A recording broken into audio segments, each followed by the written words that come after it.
কুরবানির হাটে এবার যেন ব্রাজিলের নেইমারেরই আবির্ভাব।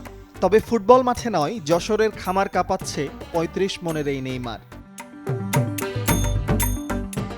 সুইচ্চ দেহ, বিশাল আকৃতি আর আকর্ষণীয় গঠন। দূর থেকে দেখলে যেন ছোটখাটো একটি পাহাড়। মাথার সামনের বিশেষ চুলের স্টাইলই আলাদা করে নজর কাড়ে সবার। আর সেই স্টাইল ব্রাজিলের ফুটবল তারকা নেইমারের মতো হওয়াতেই এই ষাঁড়ের নাম রাখা হয়েছে নেইমার।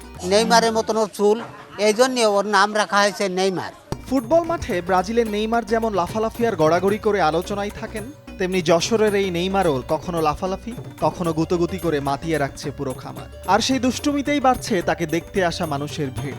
এই গরুটার নেইমার নাম রেখেছে। এর চুল টুল বিভিন্ন একদম নেইমারের মতন, আর এর হলো সেরকম দেখতে, আর সবাই এই নামে ডাকে এরে, আর ওই নামে পরিচিত। নাম ছড়াই পড়েছে নেইমার। হ্যাঁ, যাক এই এলাকায় এরকম বড় গরু নেই, আর তাই দেখতে আসলাম। হ্যাঁ, দেখে খুব ভালো লাগতেছে। অনেক দূরিত্বে তোমার চলে আসতেছে, বড় মাইক করে দেখতে চলে আসতেছে, নাম শুনি এই ধরনের গরু। মানে আমাকে বলতে হবে বাংলাদেশের ভিতরে নেই, যশোর জেলার ভিতরে, যশোর জেলায় এরম গরু নেই। এই দুটো গরুই আছে। তো এই গরুটা নতুন গরু, এই ফিলাকবি, এইটাই সবচেয়ে মানে উন্নত মানের গরু। যশোরের অভয়নগর উপজেলার ডাঙ্গামশিহাটি গ্রামের খামারি নিরঞ্জন পাড়ই ৩ বছর ধরে আদর যত্নে লালন পালন করেছেন ফ্লেকে ভি জাতের এই ষাঁড়টি। প্রায় ৩৫ মণ ওজনের গরুটির উচ্চতা 5 ফুট 6 ইঞ্চি।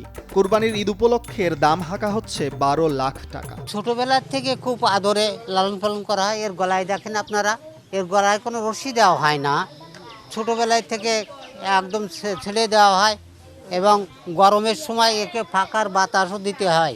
৩৫ থেকে ৪০ মণ ওজন হবে আমরা আশা করছি। আর আনুমানিক মূল্য এর ১২ লাখ টাকা। যখন ছোট ছিল তখন ওকে আমি খুব আদর করে যত্ন করে ওকে আমি গড়ে তুলেছি। ও একটা শান্ত প্রকৃতির গরু, সবাইকে খুব করে, মানে লোকজন আসলেই ওই আগে চলে আসে যে আমার চুল কাই দাও, আদর করতে বলে, কিন্তু সবাই ওই আদরই করে আসে। বিশাল আকৃতির হলেও স্বভাবে বেশ শান্ত নেইমার, তাই অনেক সময় দড়ি ছাড়াই খামারের আশেপাশে ঘুরে বেড়ায় সে।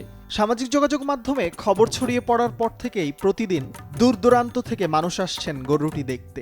নেইমারকে ঘিরে ইতোমধ্যেই জেলা জুড়ে তৈরি হয়েছে ব্যাপক কৌতূহল। কুরবানির হাটে ওঠার আগে এই ষাঁড় এখন যশোরের অন্যতম আলোচিত আকর্ষণ। যশোর, চ্যানেল 24।